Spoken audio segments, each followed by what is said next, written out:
Hello, everyone, and welcome to the Be a Boss Coaching Podcast Season 2. We are back and better than ever, if I say so myself.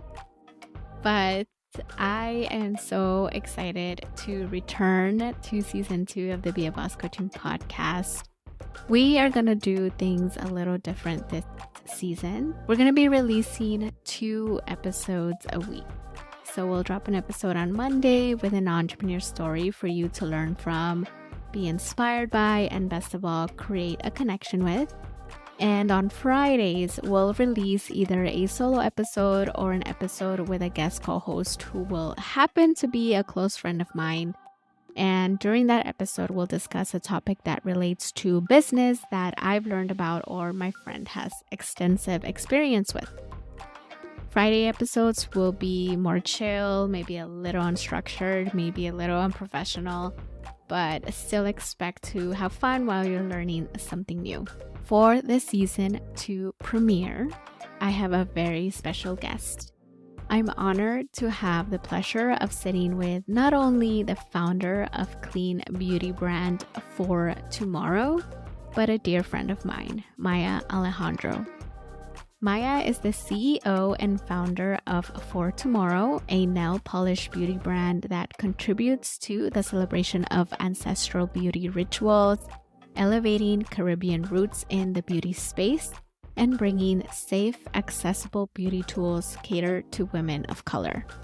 FOR TMRW is an award-winning nail care brand by Allure Best of Beauty and has been featured in W Magazine, Harper's Bazaar, Elle, In Style, Refinery 29, Coveteur, The Zoe Report, Birdie, and BuzzFeed.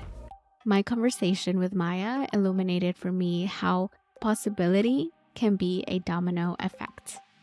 When I see someone who I relate to doing something that they love to do, it reminds me that everyone, including myself, can do that as well.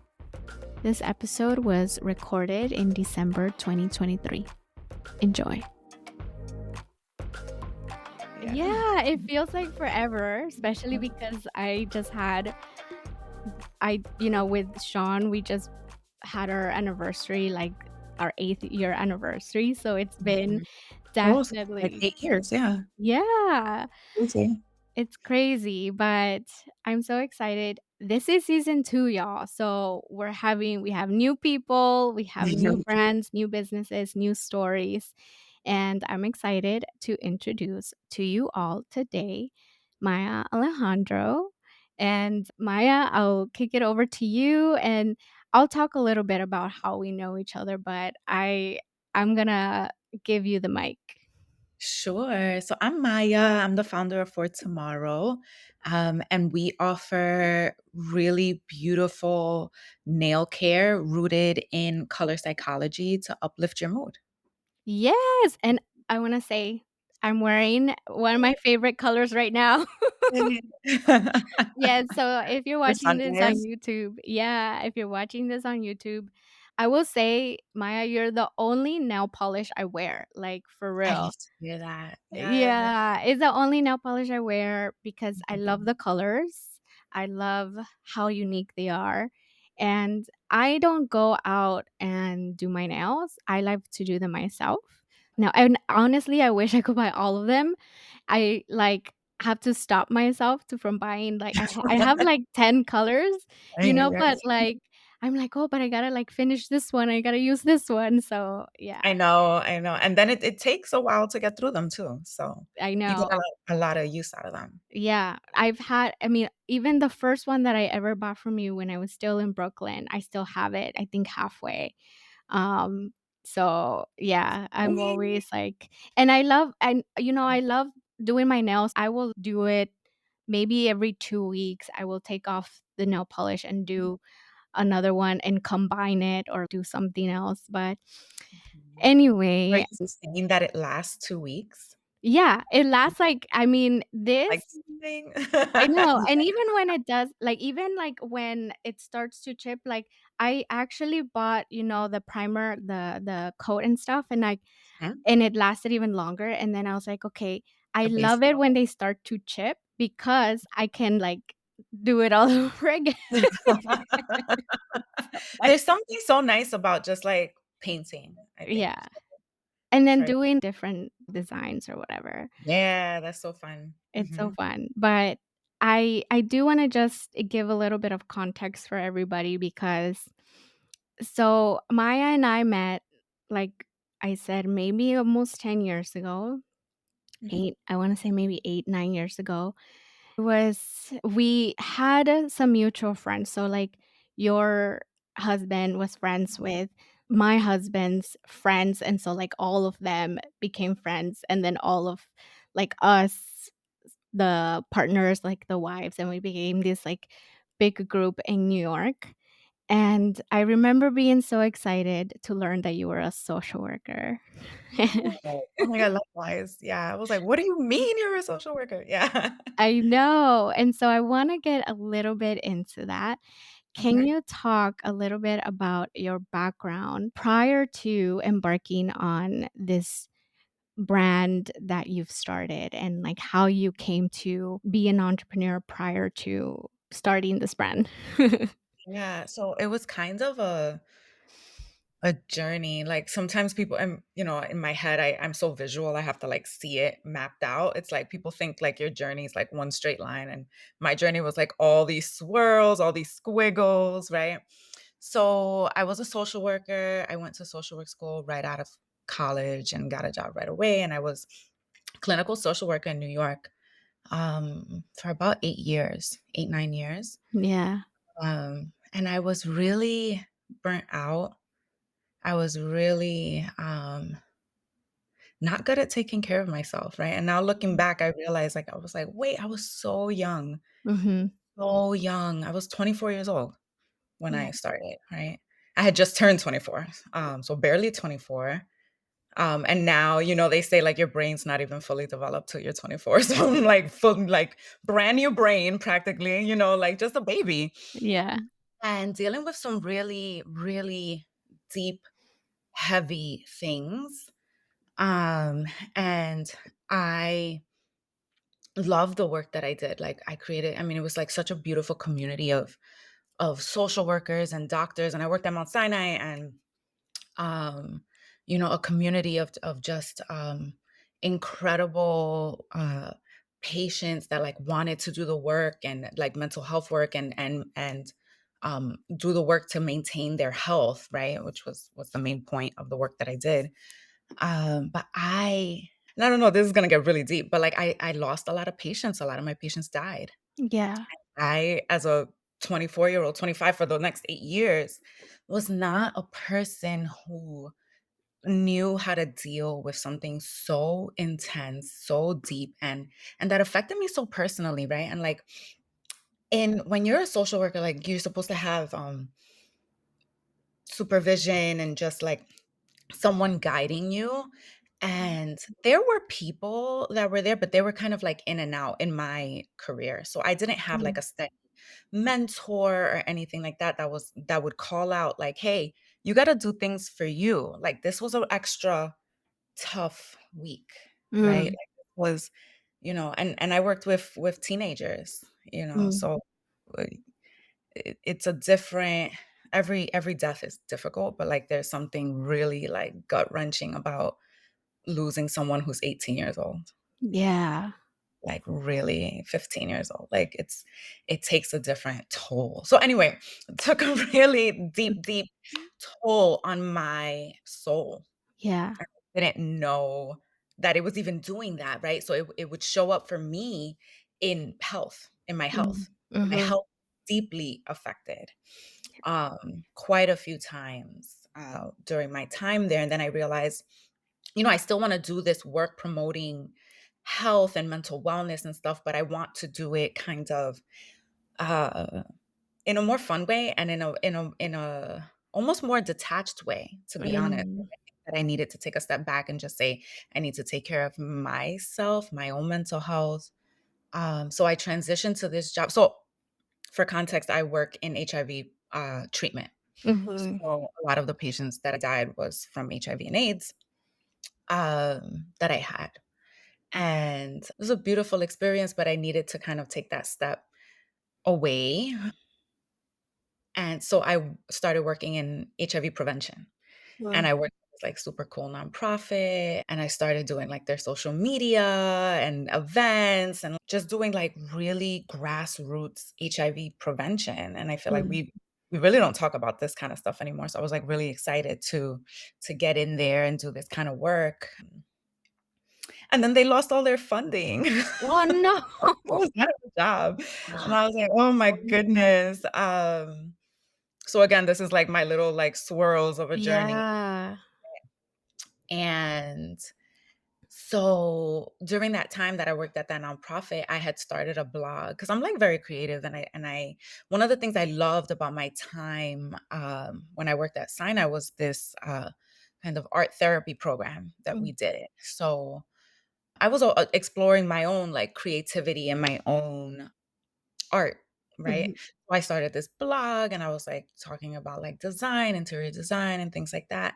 When the other nonprofit closed, I was like, well, maybe now's a good time for me to pursue. Let me see if I can actually like pursue this career, because I was yeah. just really trying to find myself. I'm kind of Mm, my purpose in life. What am I supposed to be doing on this earth? mhm, How do I give back to people, but also like feed my soul? And I had this moment of just realizing how important beauty is in our life and how much that affects our mental health. mhm, Having worked in a hospital for so long, hospitals are very, very depressing spaces for the staff and the people.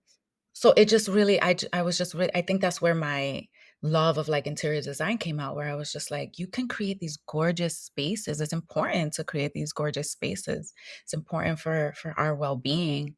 So anyway, started this blog talking about design and art and things like that. This is, like, back in the day when it's like, Twitter, and here's yeah, my blog, you yeah, know? Um, so yeah, I used my blog to get my next job. I used it mhm. almost like as my portfolio, and it Oh, wasn't that I had even created anything. It was just, look, what I created was like a really nice social media presence mhm, and a curation of my like design aesthetic. And I mm, used that to get a job at a retail design store. And then I used that to get the next job, which was like my next step up, which was a kinda like a B2B for interior designers, a B2B show mm, for interior designers. So I did sales and eventually I did marketing there because again, like I used my blog to grow this social media presence. So I was really able to use that to leverage that to get the next job. But yeah, of course, as I'm switching from job to job, every time you switch a job like that, you're starting from the ground up. yeah, So you're starting from 0 and you're starting as, the most entry level person, yeah, which is not easy to do over and over again, and it's not easy for a person who, dedicated a lot of my time growing up to my education, right? Like, yeah, you have to have a master's degree to be a social worker, and, like, so I'm like, here I am with a master's degree, and I'm starting at an entry level job here again, and then I'm starting at another entry level job, and then I'm starting at another. mhm, So, yeah, so I end up at this showroom. mhm, It was fine. I mean, I learned a lot. I learned a lot about how to yeah, run a business, right? So this woman, mhm, the owner of this showroom, she was very open about how she started her business and how to run the business, like the back end, how to work with vendors internationally, how to make sure that things arrive on time, how to ship. I mean, people don't even know like the detail that goes into receiving a product in the United States is like a thing. Like this is some people's full-time job. So, I learned all of that. All of this information that I thought was like, I don't need it." All of yeah, that informed my business now, right? Like, yeah, business, how to work with vendors, how to find vendors, all of that. How to create something that's just aesthetically beautiful and that people want, yeah, how to continue to grow and sell on social media. Like, that's where I was really able to do that. So at some point, I was kind of like, I want to do social media full time. mm, I want to work in marketing. I loved it. And I felt like there was a time even before that, let's say a year before that, I was like, "Okay, maybe I'll go back to school and I'll go to interior design school." Mhm. And I did, I took a couple classes, and I was just kind of like, "This is not for me. Mhm. I don't know that I want to be, an interior designer. I think I actually do better as a person that works in marketing for these really beautiful, like, design companies." Mhm. So I quit my job, Yeah. and again, and I pitched my boss to Mhm. hire me as a consultant, and she Oh. did, and she did. Oh, wow. So she was my first, freelance client, and from Okay. there I built a business. I mean, this is my first business before For Tomorrow. Yeah. I don't even talk about this, but, like, I had a business. I have it still, like, Yeah. I still do this Oh my regularly. gosh, Maya, like, I did not know this. So he was my first client, and I got so many clients through her because she's very high end, Yeah. very well connected. She recommended me to everyone. Mhm. They all hired me to manage their social media. So I was like the social media marketing person for all these high end interior designers, showrooms, anywhere like textile designers, like any person that kind of fit in that world. Mhm. Yeah, it's just grown from there. And Wow. yeah, it keeps me on my toes. It keeps me creative. I mean, I really love it. That's incredible. That's just incredible. I can't believe I didn't know that. I mean, I knew that you did interior design and you did a lot of creative work around interior design. I knew that, you freelanced Mhm. and received a lot of clients. But that is incredible that you were able to build a client base from a blog, like from your own creativity, and then be Mhm. able to then get pitch your boss. I'm wondering, like, where did you get like that I'll idea go of? ahead and do Yeah, that. yeah, yes, Where did I desperation and desperation. No, honestly, it yeah, was really, I was at a point where I was like, "Look, I'm not gonna continue to work in," um I was like a sales assistant, and I was doing the social media, and I was like, "Look, I'm going to go."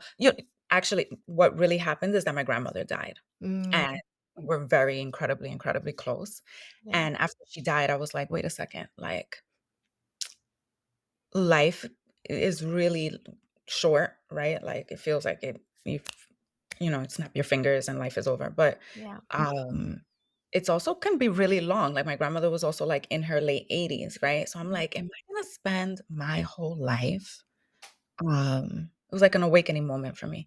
"Am I gonna mhm, spend my whole life at a job where I'm like, but I'd rather be more creative.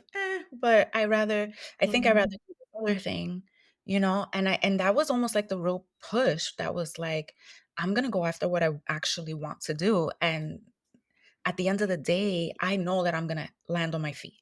I know mm, that I'm gonna be okay. And I'm gonna try this thing. I've done it before. I had already done it. You know what I mean? I'm yeah, like, I've already done it. I know that I can get a job and I know that I work hard, you know what I mean? Like, yeah, and I'm a good employee, like, in my head, so I'm like, I know that I could do these things. I'm just gonna try. I'm yeah, just gonna try because the the other side of not trying is almost like wasting your life, and I don't wanna make it so dramatic, right? Like, mhm, it doesn't have to be that dramatic, but for me in that moment, that's what it felt like because mhm, I had experienced, like, this really deep loss. yeah. Again, the theme of loss, right? Like, it's kind of now as I'm talking to you, I'm realizing that that is my driving force. I mean, it's I don't know, there's something about that story that's really touching me. I mean, you've always like,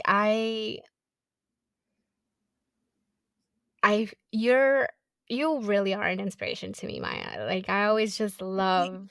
Oh my god, just you're so sweet. no, ever since you started, For Tomorrow and, like, just I remember, uh I remember when I told you, like, Maya, I think I want to start a coaching business. And you're like, oh my gosh, girl, do No. it. Here's like, it take the, this is what I did and I did it. And I was like, oh man. And so I felt really motivated to do this, to do something different. Right. And I knew you were going through some tough times and loss. And I think that those are moments in our lives where we really start to reevaluate everything that is like Absolutely. happening. Yeah. Absolutely. Absolutely. And I always wonder to myself, kind of like, why does it have to take that level of kind of like transformation in your daily life to cause this other, it's like a ripple effect, right? And it Yeah. makes sense, right? Like you have one major change and that causes another major change. But sometimes I wish that it didn't have to be so dramatic every time, or like it didn't have to be so almost painful. You know what I mean? Yeah. No, I Go do. after the thing that I love, because it's like it's not that it was this new concept, Yeah. right?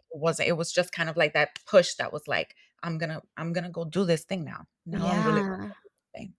No, for real. And why do we need to get to that place of like pain to start thinking about that, right? And start thinking about, well, what Exactly. do I want? And I think that's why I really just enjoy watching you and watching your growth and your journey because it almost gives me permission, to be like, oh Mhm. yeah, I can pursue things that I want to pursue, I love to hear that. Thank you for telling me that, because I really, that is what I want from sharing my story with Yeah. people, even before like for tomorrow, like because I had pivoted so many times. I have had this conversation with my best friend actually, where Yeah. I told her, I'm like, look, you don't have to do this if you don't want to.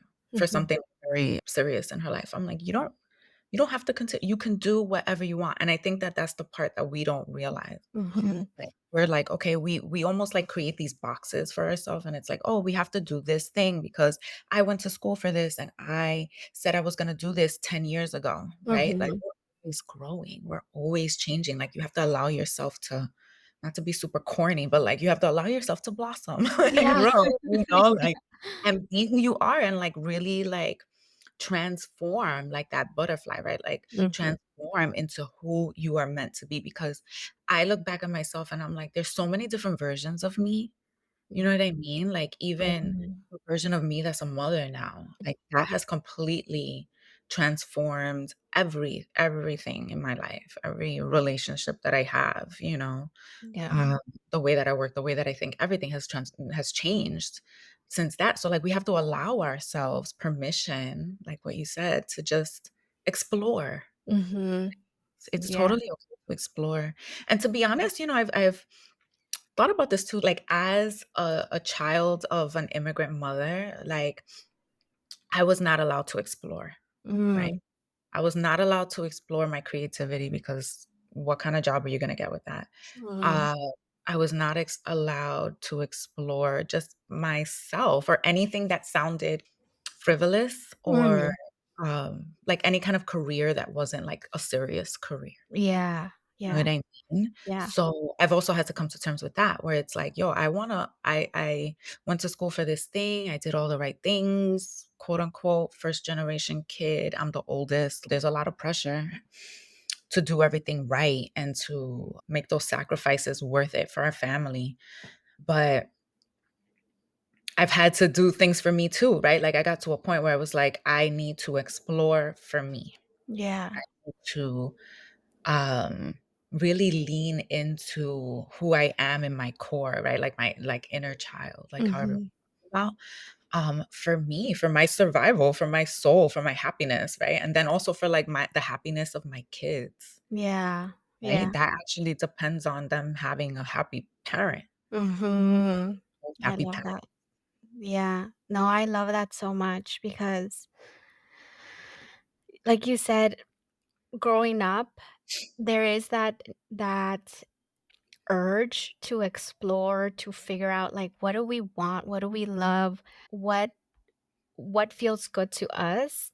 And like I totally resonate with this idea that, oh, but I don't have time for that. I have to get a good job, I have to get a good career, I have to go to a good school, I have to make my parents proud, and that trumps all the exploration and all of the creativity and curiosity that I feel like we don't get to, like, swim in, you Yeah. know? The joy. The Joy. joy, It's yeah, the joy. It's the and joy. Yeah, like, that's what it yeah, is. Yeah. it's joy, yeah, and I feel like you don't you almost don't think about it until you see, for me, like, you were an example for me where it's like, "Oh, man, so we can explore completely, vastly different things that have nothing to do with, like, the career that we chose, and it's okay, and we're gonna be okay, and we're gonna, like, if as long as there's, like, support around us, that we're gonna figure it out, even if we end up figuring out that that's not what we want, but we had the opportunity to explore Exactly. that."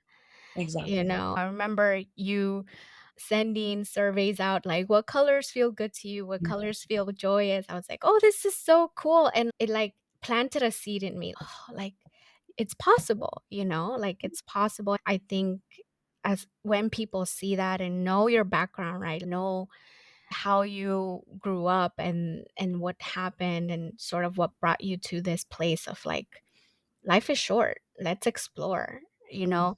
I hope that nobody goes through loss and pain to get to that point, Right, right? right, of course. That was my journey, right? And I always also tell people, like, this is my journey, and all I can do is just tell you, like, the things that I experienced and how that informed the decisions that I had to make. And it didn't make it easy either, right? Like, I Yeah. was like, "Okay, I'm gonna do this thing." I was still terrified. Mhm. Like, I Yeah. wasn't like, "Whoa, this is so much fun." Like, it's still Yeah. terrifying, yeah, Mhm. and there's still tons of imposter syndrome. Mhm. Right? Every time you have to and it happened a couple times because it's like every new job that I had, especially when I was younger, like, was in a completely different field. Yeah. So it's like, okay, now I'm doing even, now I'm doing HIV prevention. I have not worked on this side before, so I really have to learn how it's done and how to speak to a completely different population, Yeah. right? Like, because every audience requires different work. Yeah. Or then, working at the showroom, that's completely I remember my first day at the showroom, Mhm. my boss gave me a calculator, and I was like, "What?" I was like, "What?" Like a physical calculator. I was like, Yeah. "First of all, I haven't seen these since, like, physics in high school, Yeah. okay?" Yeah. And, I was like, "Can I just use the Oh, calculator on my phone? Like, why are you yeah. giving what year is it?" You know? Yeah. Yeah. And then it was like, "Oh my god," like, I have to do hardcore equations, like, Oh. hardcore I mean, because design is also requires a lot of math. Oh. So, which is also why I was like, "Maybe this isn't for me." I don't Girl, like I math. would've been out of there so fast and be like, I don't Like, I don't love I don't hate math, actually, but, like, I was like, I don't want to use a calculator every day." Like, just, like, Right. those little things that just you're just like, "Whoa," it's like a shock, like, "Okay, you actually don't know this, and you really do have to learn a new skill set." Mhm. It's not easy, so I definitely, like, props to whoever really takes that leap because it's tough and you don't always have support from your community and your family and things like that those kinds of things can really eat away at you. I mean, Yeah. luckily my partner is super supportive and Yeah. has been. I've been with him. He's seen I was a social worker when I met Yeah. him, you know? Yeah. So he has been super supportive, and now I encourage him. I'm like, "You can do whatever you wanna do." I'm like, "You can do it." I love Um, it. I love yeah. it. Yeah. I mean, just in general, I know you have so many roles, so many different hats that you wear, became a mom. You're a mom of twins, It's crazy here. which is wild. It's so wild. Now that you're a mom of twins, you're a Yeah. wife, as you continue to grow your business and as you continue to also do the freelance work that you Mhm. do, balance that Yeah. and Yeah. everything else that you have going on. Um, it's not easy, and I'm not gonna say that I'm balanced, to be honest. I don't think that I think I strive for balance, but I don't necessarily feel like I find it. My kids always come first. Yeah. Does not matter what is due, what is going like, if they come first. So, their schedule comes first. I literally my work schedule revolves around their schedule. That's how Mhm. it's been since they were babies. Yeah. If they're awake, then I'm with them, and that's what it is, and especially in the early days of For Tomorrow, I would work at night, Mhm. like, I'd work on my website at night after they were sleeping, or if I had to take some kind of webinar, I would do it at night when they were sleeping, or during nap time. They used to nap at that time, so during nap time or something like that. Now they're a little older, so they can kind of understand if I say something like, I need 30 minutes Mhm. to answer emails, right? Like, they get it. So, those kind of things, I luckily, like, I think that we're blessed that I'm able to work from home and be with them, which is really important to me, and create my own work schedule, right? Mhm. Like, those are those kind of privileges that people don't talk about. Like, that's definitely a privilege that I have, that I'm able to do that and create my work schedule in a way that works for me. Yeah. Um, and then otherwise with For Tomorrow and anything else that I do freelance wise, I know what my capacity is. Mm. So I won't take on too many freelance clients at the same time. So if I have to tell someone no, then I have to tell I got really comfortable with telling people no, which is hard for me. Mm. Uh, but telling people no it became a necessity because there's only one of me, Mhm. right? And me and my family, I have to be well enough to take care of family. Yeah. So I'm like hyper aware, like all my workaholic stuff before when I was younger that would literally make me physically ill. Uh, Mhm. I can't, I'm hyper aware of that works against me, right? And that then works against the well-being of my family. So that's always first. So yeah, I tell, if I have to tell someone no, then I tell someone no. I have very set hours for meetings, set hours and set days for Yeah. meetings. And, if I have to do a little work on the weekends, I do it. Sometimes a lot of work on the weekends, and I do Yeah. it. Yeah. The girls come with me to pack orders and ship them, and I've been dragging them to the post office since they were babies. Yeah. You know what I mean? Like, this is what it is. We make it happen. Yeah. Yeah. It's not easy. It's not easy, and there's no, like, to be honest, there's no set schedule aside from the fact that the girls have a set schedule. Yeah. Now they're in school, it's a little bit easier because I can work the hours that they're in school, and whatever after school programs they go to, I have those hours to kind of get some work done. But Yeah. when they're home, I wanna focus on them, Yeah. 'cause Yeah. I really love to see just like how there's no rush. Like I'm getting this feeling of this is what's happening, like this is the work and this is the business, but there's no rush to that. Like what comes first is my family, right? And so I right. love that because I feel like you can really apply that to just in general. I think even people that don't have children can build a business around their biggest priorities, right? And not be so rushed. I feel like when you think about business, it's like, okay, how do we grow? How do we get like our first like 100 clients? How do we, and there's all this rush energy and I'm hearing that that's not like the case for me. Like that's Right, and now that you put it into words like that, I guess I hadn't really thought of it like that, but yeah, that is what it is, and I think that I've also had to come to terms with that because that's not the norm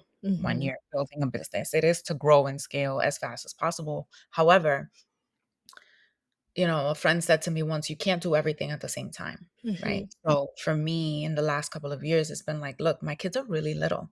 They're only little ones, and Mhm. I'm growing my family, Yeah. and that's what I'm doing now, and in 2, 3 years, they might be able to sit here and do homework on their own or whatever, and I'll be able to get a little more work done, and then that's the reality of my life at that time." Mhm. So, maybe it's almost like I don't know what the word is, but just given in to the process, Yes. right? Yeah. Okay with it, I've made peace with that, but that is by no means normal in this Right. world.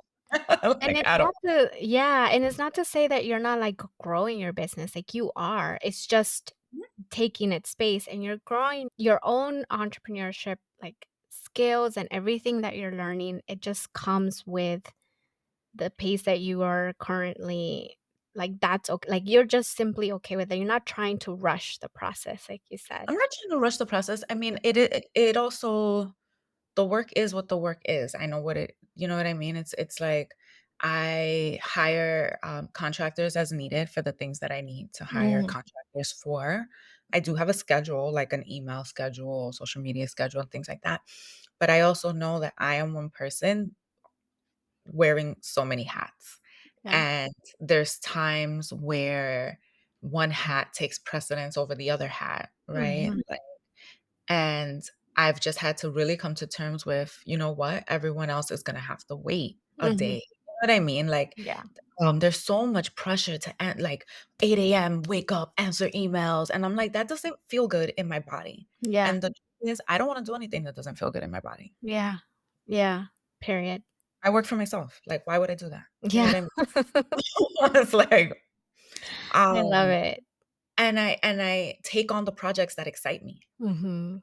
I have the ability to do that. That is a privilege that I have that I worked for, Yeah. right? To be able to take on the clients that fit my schedule and that I'm excited to work with, to help grow. And as I'm working on for tomorrow, you Mhm. know, I don't know. I also have like these bouts of like a lot of energy and a lot Yeah, of like creativity. And then I have same. times that are more like slower in terms of creativity. So like right now, Yeah. like, I've actually learned like for whatever reason, like end of the year, so much creativity, so much like so many ideas, like things are just moving, like just moving. Yeah.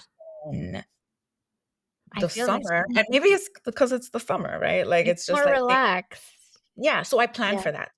Yeah. So I plan now for months in advance and because I feel so creative because I have just all this energy going, and I can do that.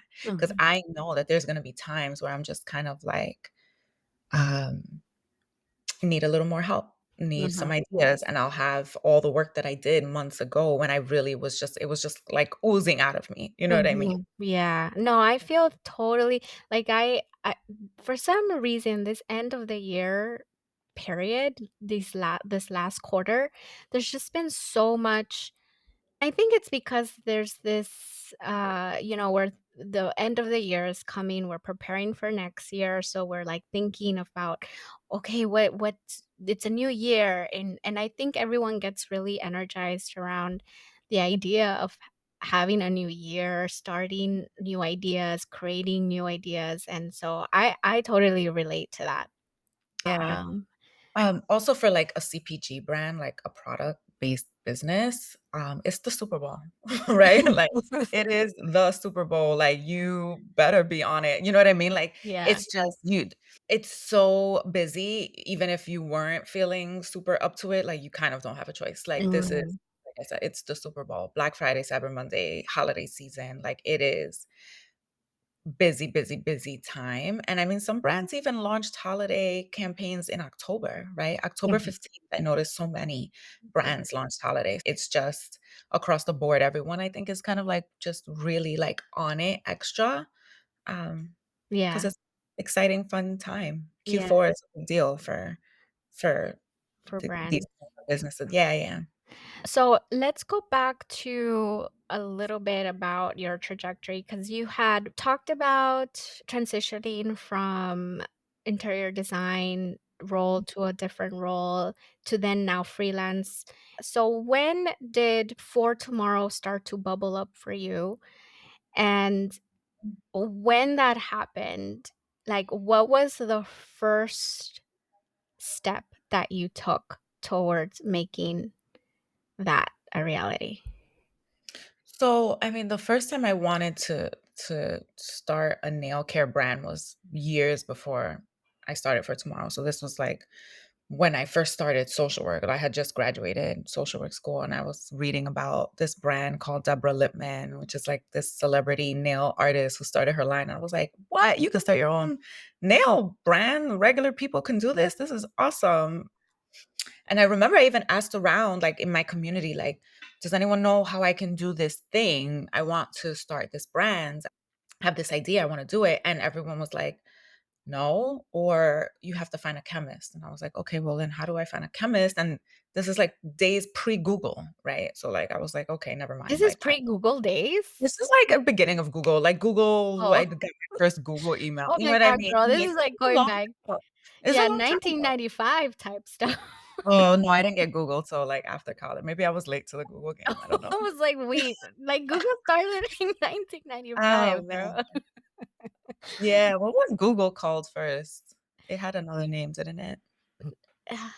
Yeah, it did, but for maybe a year until it launched as Google. Yeah. That's what I remember, but it wasn't the '90s, it was, Or anyway, are you talking about Bing? Maybe Bing? I know thing, Or but Yahoo? you know, Yahoo? like early Google days, like, it was like, "How do I find information?" Oh, Like, okay, I see, yeah, uh, the early uh 2000s. yeah, Yeah. and, I had just graduated, I had a new job, a new career, so I focused on that, and then I kind of came back to it when I got pregnant. Mm, Had a really high risk pregnancy.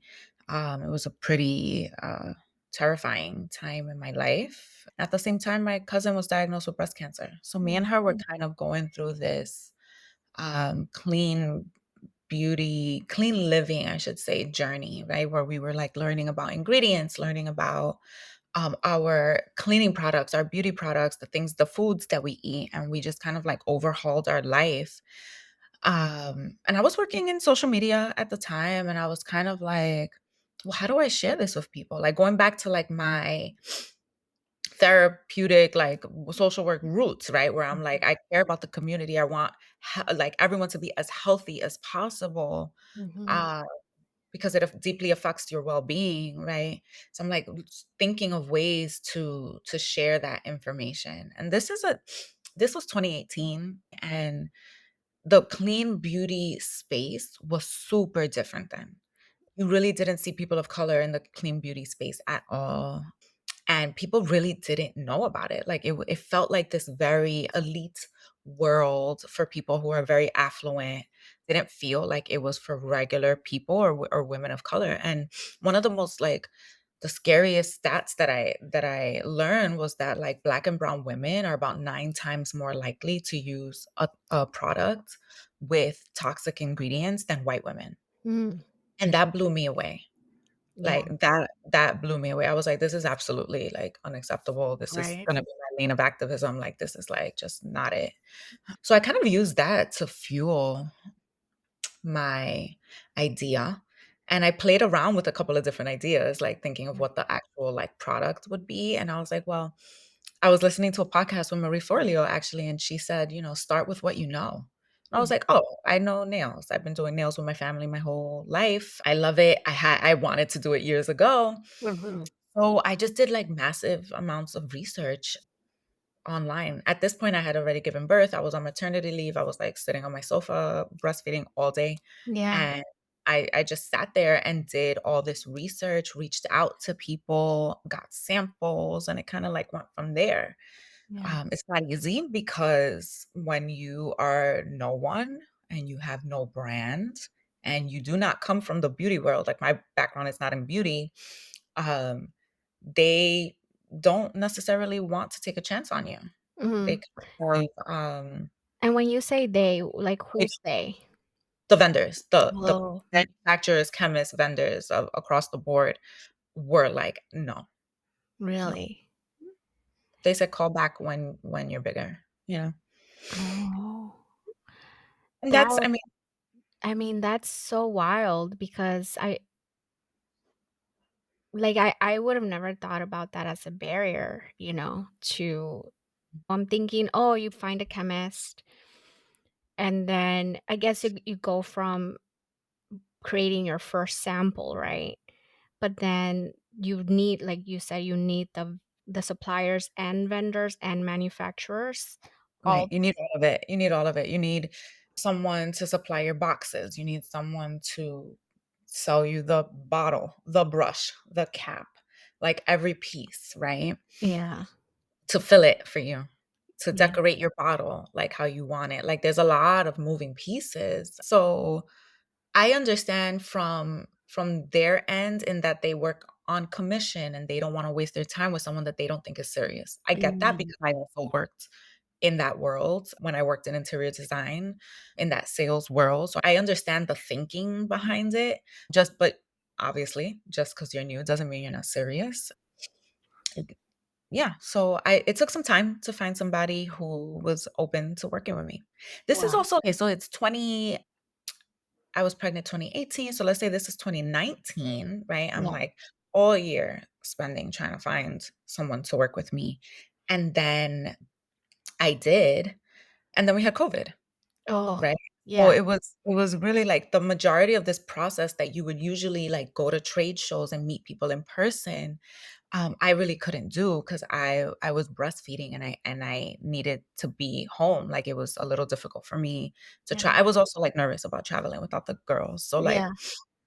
I didn't really travel 2018, Mhm. 2019, any trade shows. And then Yeah. 2020, it was like, can't go nowhere. There's no trade shows, right? Like Yeah. there's no meeting in person. And that's where you would go to, if there's somebody listening that like wants to start a brand, like go to a trade show.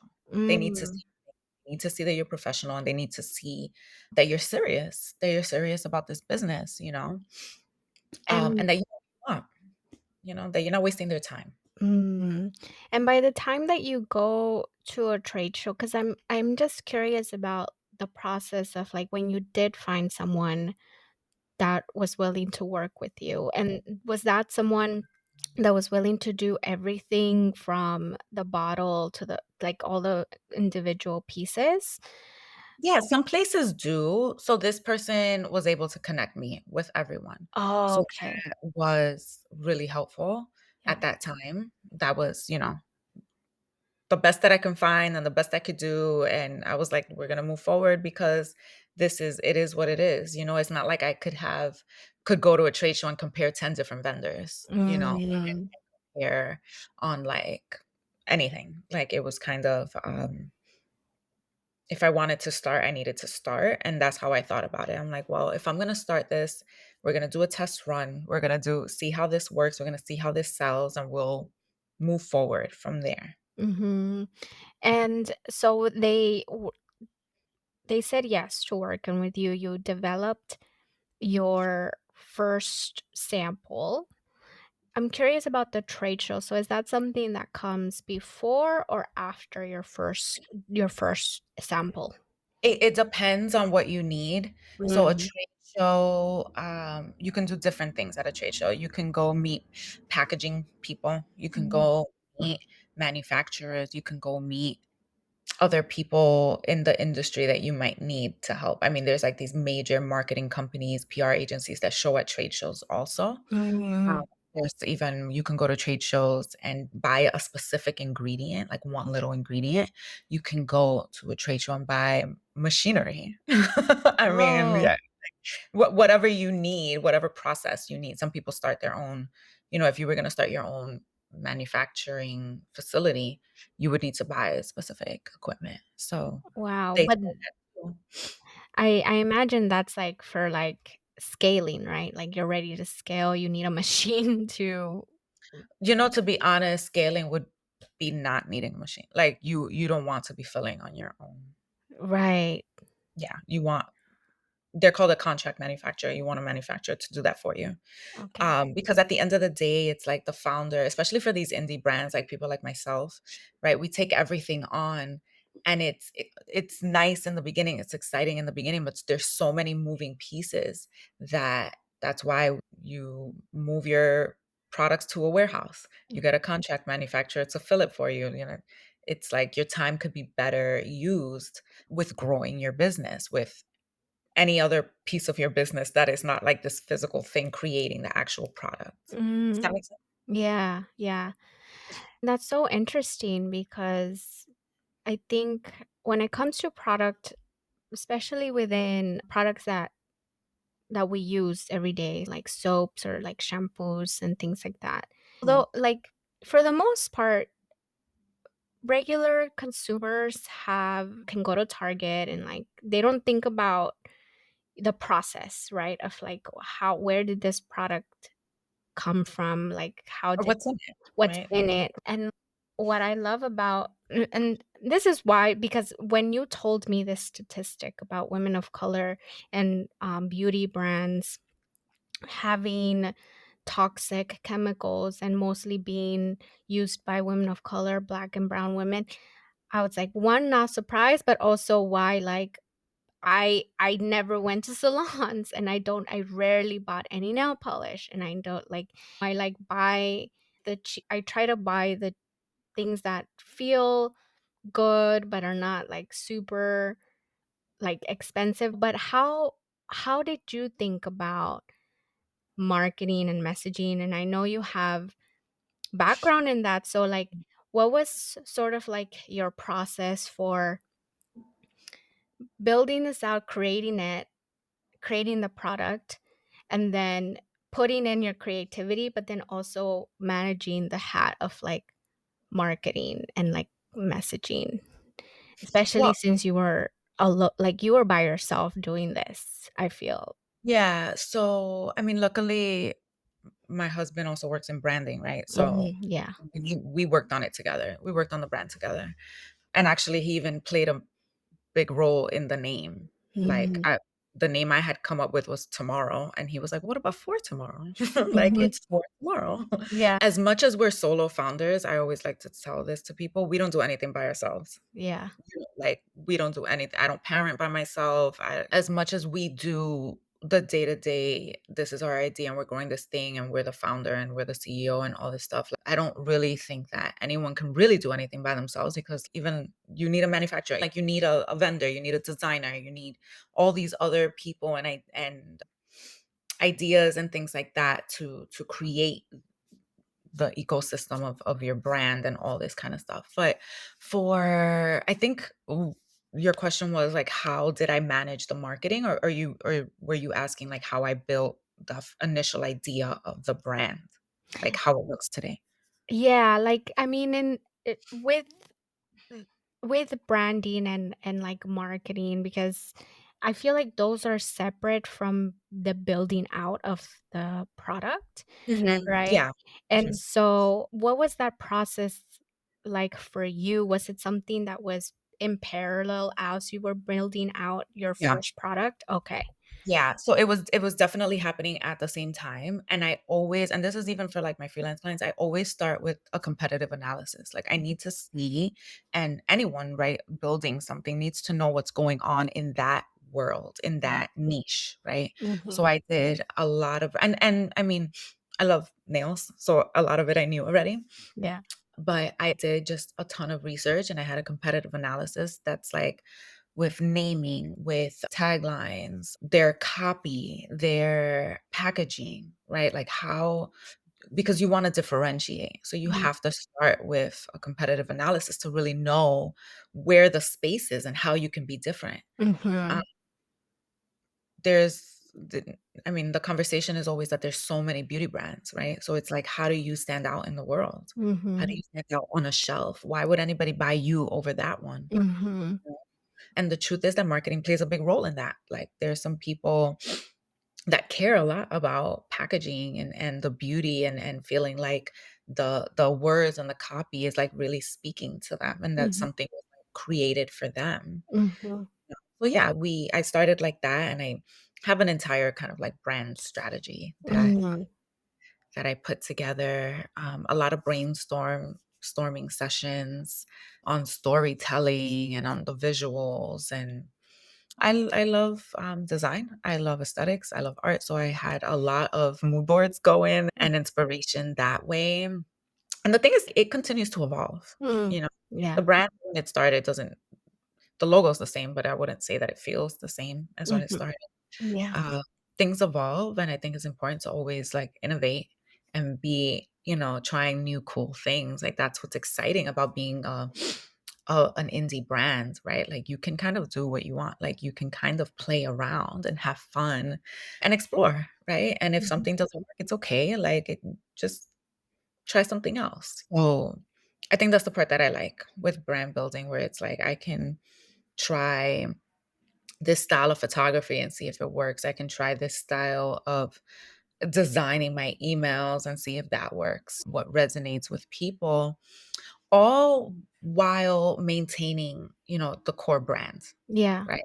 Like yeah. it's not like, you just throw something and see what sticks. Like there's a core brand with a core message, and that has been the same since the beginning. Mhm, And that takes work. That takes a lot of work. And I think you have to start with the foundation, or mhm, it's like your work can flip-flop. I don't know if that's mhm, the right way of saying it. Like, it's, like, almost shaky, right? It's like when you build a house, you need a strong foundation. If you have mhm. a crack in your foundation, you gotta tear that house down and start again. Yeah. That's what it is. You have to do that hard work in the beginning to be able to move forward. And you can always tweak and grow and innovate in the future as you go, but Mhm, your North Star is always your North Star, right? mhm.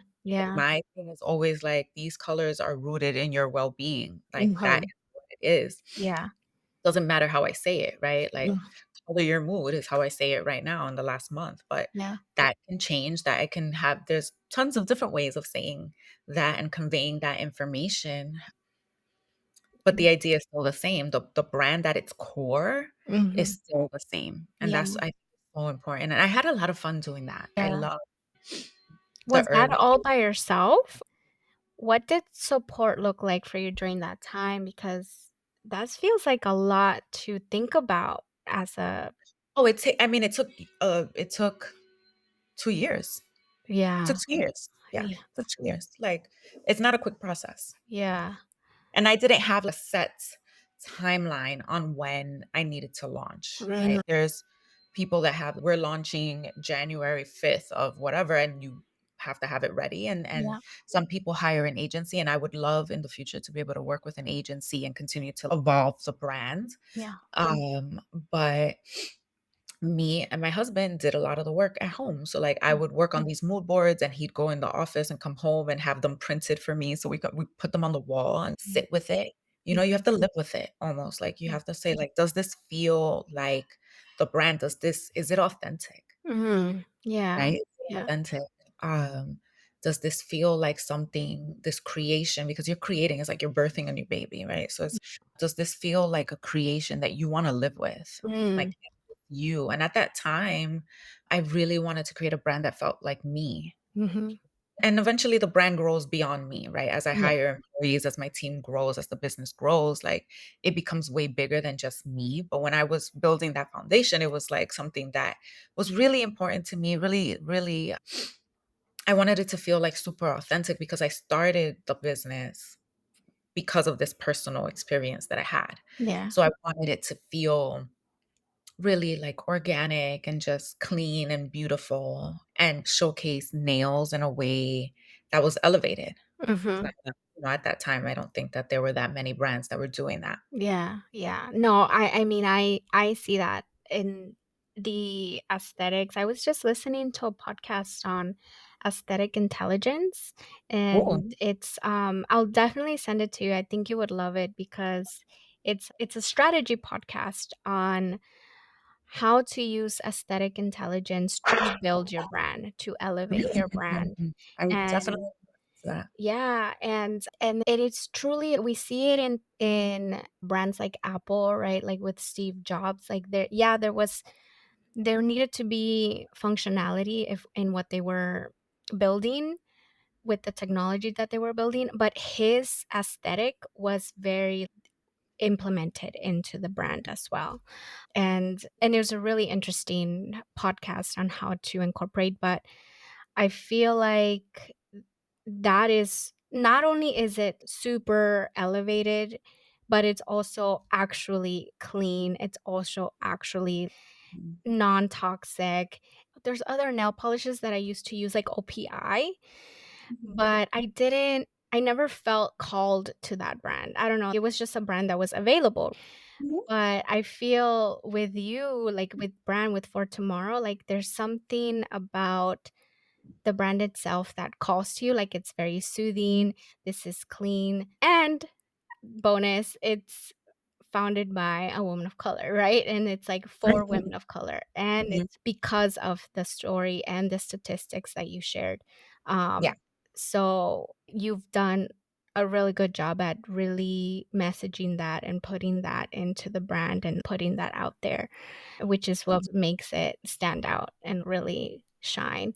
And I want to pivot a little bit into the mentions that you've had in like really awesome magazines like Allure. I remember the first time you went into Allure, I was like, "Oh my gosh, Maya, that's amazing," you know, and I obviously not surprised because like the way you built the brand, and I'm glad that you said like even though you and your husband did it together, like you guys really took the time to think through it, right? And to see it, to create like what does the energy, the mood, like what is it, what do we want to convey? And it's definitely paid off, right? And you were recently in Good Morning America. Like Yeah. it was so awesome to That see. was awesome. That was awesome. It was. So, what were the things that you felt like brought you to these types of honorable mentions and like this sort of visibility? And then how has it changed your brand and like your business afterwards? So it's a couple different things. You have to do that foundational work, right? You have to have a strong brand. That's called having a strong brand, right? So that when an editor looks at your brand, they're intrigued, they're interested, they take you seriously. I mean, obviously, if you're a business owner, you're serious, but I think aesthetics says a lot, right? And they want to be associated with you, right? Like they want to, maybe that's not the best way of saying it, but they want to be associated with beautiful brands. Mhm. Magazines are about, I mean, these are beauty magazines, right? So they want to showcase the best new brands that are out there. They're really trend forecasting, the trendsetters, right? Yeah. Well, you have to do that work and make them that's what gets them excited. You know, if you have something beautiful, they're like, "Oh, what's that? Let me learn more." Mhm. Right? So yeah, like my brand foundation might have a strong brand. Mhm. So that absolutely helps. That is everything. Like Mhm. you don't have that, you number one thing you should work on, right? Yeah. And I think uh, too for beauty brands, right? Like I mean, it absolutely. I mean, yeah. yeah. If you, the point is to be on somebody's shelf, right? Like, Mhm. so and people want something that looks beautiful and something that's effective. If effectiveness in your formula is actually number one, Mhm. uh, but a strong brand will get you far. Will Okay. get you will get you far. So, like gorgeous photography, a beautiful website, like all of that really deeply, truly matters to the growth of your brand. Luckily, I love that. So I had no problem spending a Yeah. lot of time working on that. Yeah. Uh, so I was prepping to launch in 2020 when all of the kind of paywalls were down for a lot of these online classes.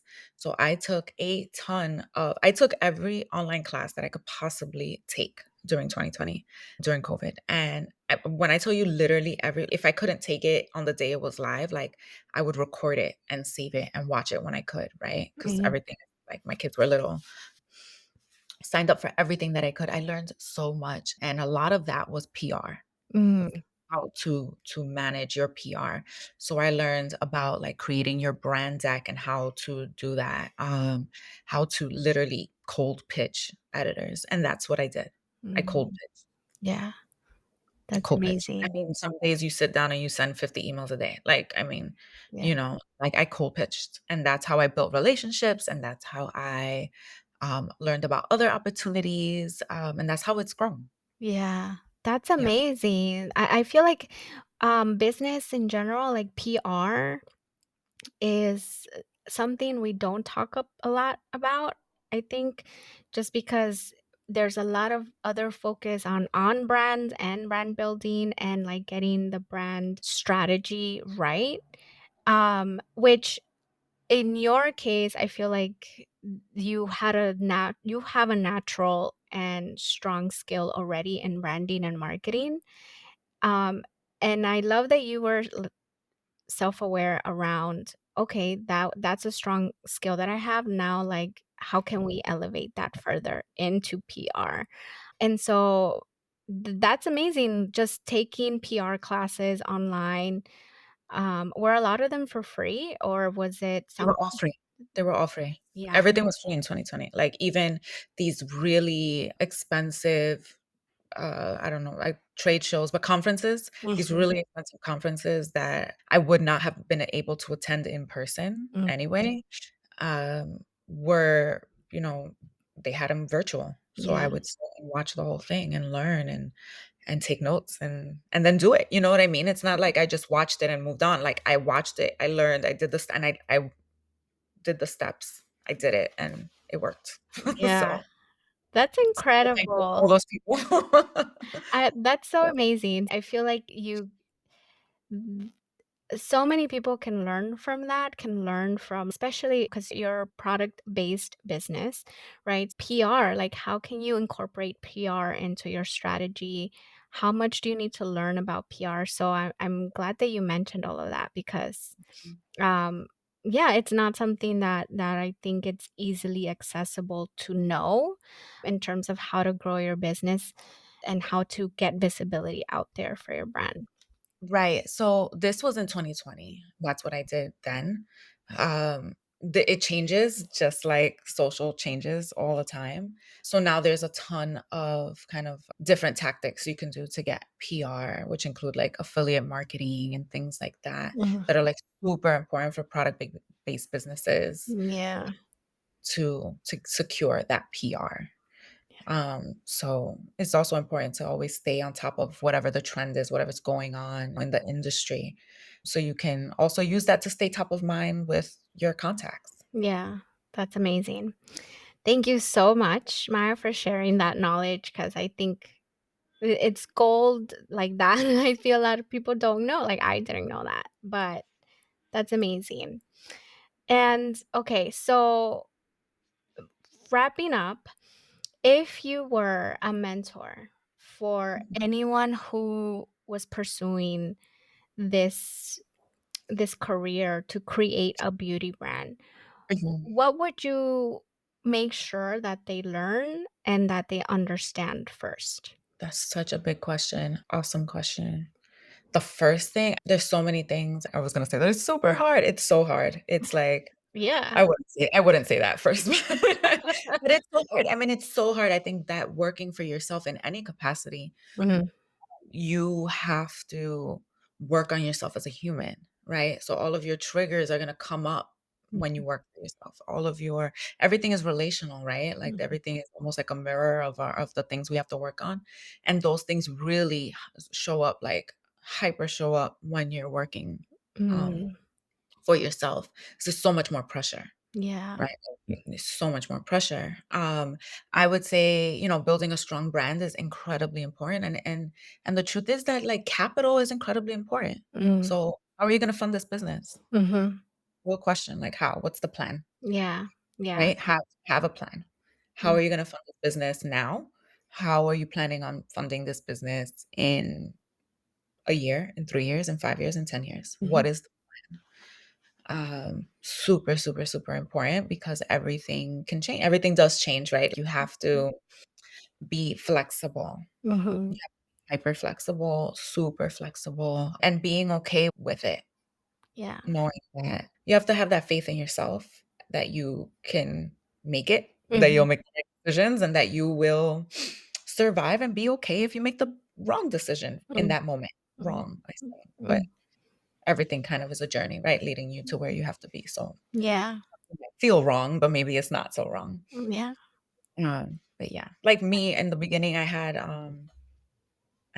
a trademark issue. I had a completely different name for my business, and I had to change it. Oh, right. Yeah, 'Cause you had to. and and that didn't feel good, but I love the brand that I have built. Yeah. So, Yeah. well, just an example. Yeah. That could be different for everyone. But I think that being okay with things not looking exactly how you want them to look in your mind in the beginning is important, right? Like things evolve and that's okay. I love the overall message of simply taking your time, you know? I think taking your time and making sure that it feels authentic, right? Yeah. And it feels like you and some people work great on deadlines. I am not one of those people. I you know, if Yeah. something feels right, I'm gonna move forward very quickly, Mhm. right? Like I know what works for me. Yeah. Some people need those deadlines because they're for whatever reason, they need the deadlines. It makes them feel good. And, you know, maybe they need help making that decision and the deadline helps them with that. Mhm. I've met some people that are like that, and that's cool too.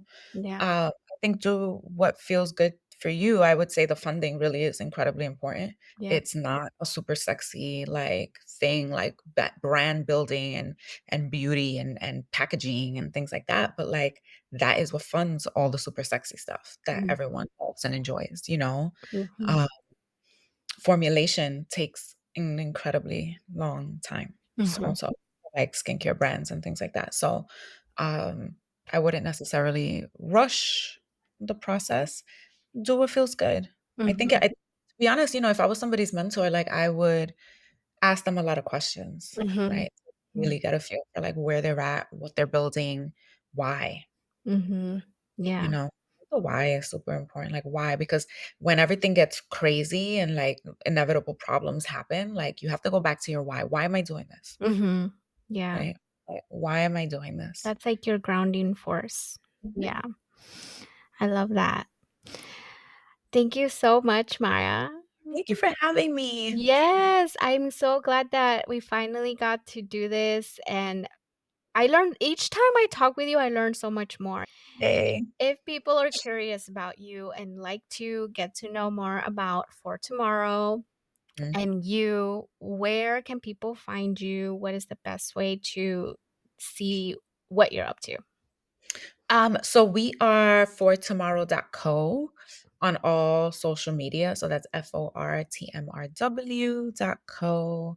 And our website is the same, fortomorrow.co. Nice. Check You it can all get out. yeah, Yes, exactly. We it's do. super beautiful, and I'm a huge ambassador of it, like, I love it. I just had it with me, I went to put it back. I have a little, like, box where I have all my little nail polishes Oh, in there. cute. Yeah, Love it. um, I'm gonna go bring it. Hold on. Okay. So, here are all of the ones that I have, and so you could I am a like, I'm Oh my telling you, goodness. I'm telling I think it's so pretty. I love, you guys gotta get this is one of my favorite ones. So if you're watching wow. this on YouTube, I'm showing the Four Clouds one. And it's beautiful. It's a beautiful brand.